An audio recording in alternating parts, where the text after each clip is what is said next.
আসসালামু আলাইকুম। আমন্ত্রণ প্রবাসীর হেলিকপ্টার লিমিটেড সপ্তাহের আলোচিত সংবাদে সাথে আছি আমি সরণী।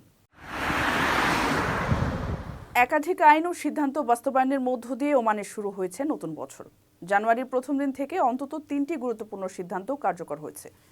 দূষণ এবং জীববৈচিত্র্যের হুমকির কথা বিবেচনা করে পণ্য মোড়কজাতকরণে এবং একক ব্যবহারযোগ্য প্লাস্টিক এবার সম্পূর্ণভাবে নিষিদ্ধ ঘোষণা করেছে সরকার। জানুয়ারির শুরু থেকে মাঠ পর্যায়ে তদারকি বাড়িয়ে আইন অমান্যকারীদের বিরুদ্ধে কঠোর আইনানুগ শাস্তি নেওয়া হবে বলেও হুঁশিয়ারি দেওয়া হয়েছে। জানুয়ারির প্রথম দিন থেকে নতুন হারে ট্যারিফ বা বৈদ্যুতিক শুল্ক কার্যকর হয়েছে। এখন থেকে রেসিডেন্সিয়াল, নন রেসিডেন্সিয়াল এবং মৎস্য ও কৃষি এই 3 ক্যাটাগরিতে বিদ্যুৎ বিল পরিশোধ করতে হবে গ্রাহকদের। মৎস্য ও কৃষি খাতে বিশেষ সুবিধা রাখার পাশাপাশি আবাসিক খাতের বেসিক ক্যাটাগরিতেও গ্রাহকদের জন্য সুবিধা রাখা হয়েছে। এর ফলে একজন আবাসিক গ্রাহক 4000 কিলোওয়াট পর্যন্ত 14 পয়সা হারে বিল পরিশোধ করতে পারবেন। এদিকে নতুন বছরের প্রথম দিনে আনুষ্ঠানিকভাবে প্রচলিত কয়েকটি ব্যাংক নোট বাতিল বা অচল হিসেবে ঘোষণা করেছে ওমানের কেন্দ্রীয় ব্যাংক।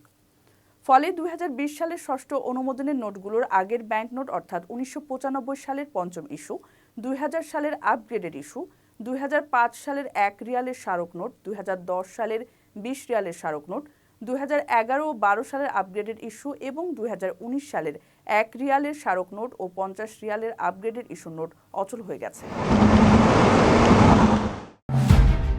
খরচ বাড়ছে সব ধরনের বিমান টিকিটের, কারণ স্থানীয়ভাবে বর্তমানে প্রতিটি বিমান টিকিটের ক্ষেত্রে এক্সাইজ ডিউটি 500 টাকা থেকে বাড়িয়ে 700 টাকা করা হচ্ছে।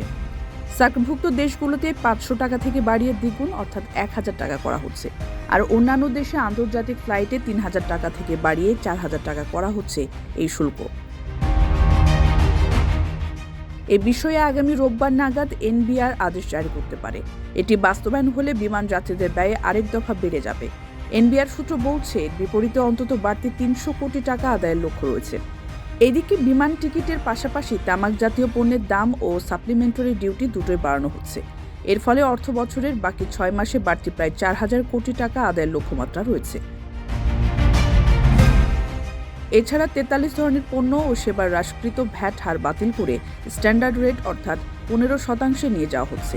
এনবিআরের ঊর্ধ্বতন এক কর্মকর্তা গণমাধ্যমকে জানান, আন্তর্জাতিক মুদ্রা তহবিলের শর্ত পালন করতে গিয়ে চলতি অর্থ বছরে বাড়তি 12,000 কোটি টাকা আদায়ের জন্য এনবিআর এ পথে হাঁটছে।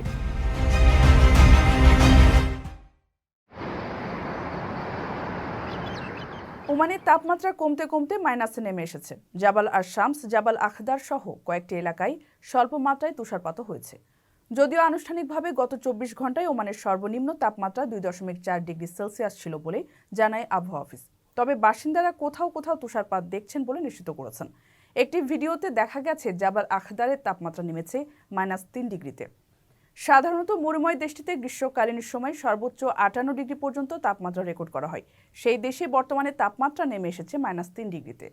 ওমানের সংবাদ মাধ্যমের প্রতিবেদনে বলা হচ্ছে, আগের বছরগুলোর মতো এবারও অতি শীঘ্রই জাবাল শামসে তুষারপাতের মনোমুগ্ধকর দৃশ্য দেখা যাবে।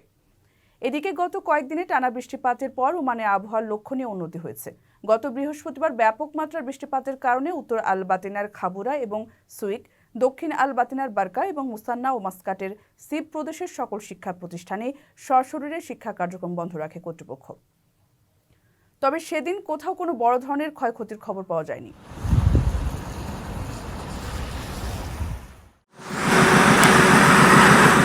মালয়েশিয়ায় কাওয়াগুচি ম্যানুফ্যাকচারিং SDNBSD কোম্পানিতে কর্মরত 300 বাংলাদেশি কর্মীর কর্মসংস্থান বিষয়ক সমস্যার সমাধানে পদক্ষেপ নিয়েছে বাংলাদেশ হাইকমিশন। এ নিয়ে সোমবার একটি নোটিশ জারি করেছে হাইকমিশন। নোটিশে বলা হয়েছে, গত 18 ডিসেম্বর দেশটির ডিপার্টমেন্ট অব লেবার কোর্টের নির্দেশনা ও সিদ্ধান্ত অনুযায়ী 30 ডিসেম্বর 160 কর্মীকে দেশটির 7টি স্থানে নতুন কোম্পানির অধীনে হাইকমিশনের প্রতিনিধির উপস্থিতিতে এবং ডিপার্টমেন্ট অব লেবারের মাধ্যমে নিয়োগকর্তা পরিবর্তনপূর্বক হস্তান্তর করা হয়েছে। দূতাবাস আরও জানিয়েছে, বাকি কর্মীদেরও হস্তান্তরের কার্যক্রম প্রক্রিয়াধীন রয়েছে মর্মে মালয়েশিয়ার সরকারের সংশ্লিষ্ট দপ্তর থেকে জানা গেছে। বাংলাদেশ হাইকমিশন সর্বোচ্চ আন্তরিকতা ও গুরুত্ব দিয়ে পুরো বিষয়টি তদারকি ও ডিপার্টমেন্ট অব লেবারের সাথে যোগাযোগ রক্ষা করেছে বলেও উল্লেখ করা হয় নোটিশে।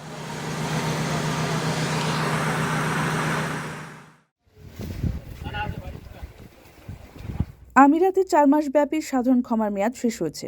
আভাস মিলেছে দীর্ঘ প্রতীক্ষিত বন্ধ থাকা ভিসার দুয়ার খোলার। ভিসা চালু হওয়ার খবরে বাংলাদেশি কর্মীরাও নতুন সম্ভাবনা দেখছেন।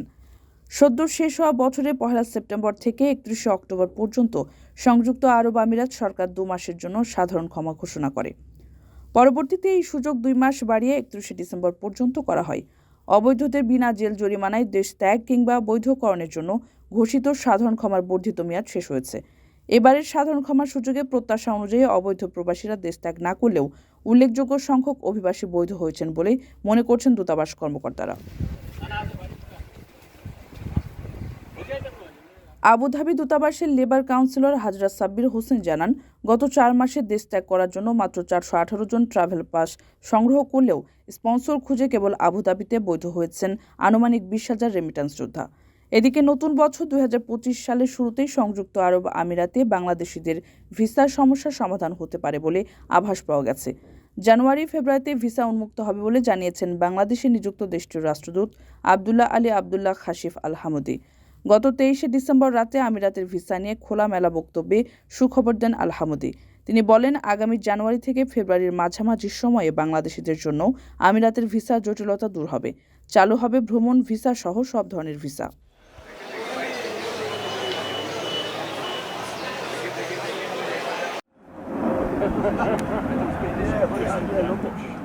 ঢাকার আশপাশে উড্ডয়নরত উড়োজাহাজে পাখির আঘাতের বেশ কয়েকটি ঘটনাই বেশ আলোচনা হয়েছে।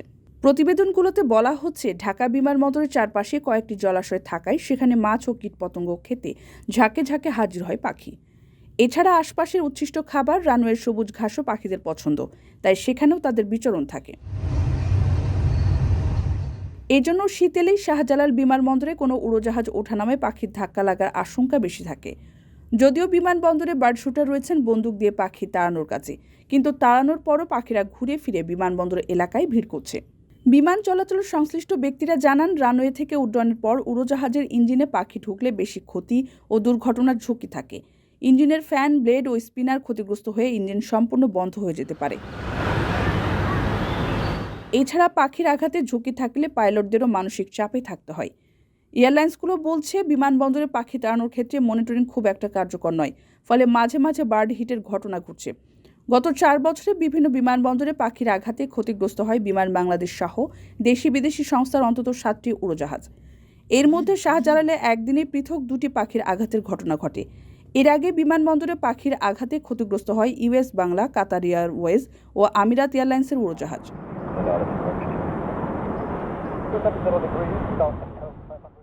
দর্শক দেখছিলেন প্রবাসী হেলিকপ্টার লিমিটেড সপ্তাহের আলোচিত সংবাদ। এতক্ষণ সঙ্গে থাকার জন্য ধন্যবাদ। কারো কাছে স্বপ্ন পূরণ, কারো আনন্দের উপলক্ষ, আবার কারো জীবন পাল্টে দেওয়ার মুহূর্ত, কখনো জীবন বাঁচাতে সর্বোচ্চ গতিতে উড়ে চলা, কারো আবেগের শেষ মুহূর্ত, আপনজনের শেষ বিদায়ে শামিল হওয়া, এমন সব ইচ্ছে পূরণে সর্বনিম্ন ভাড়ায় দ্রুত গতির বাহন প্রবাসীর হেলিকপ্টার। আপনার প্রয়োজনে যোগাযোগ করুন আমাদের হটলাইনে।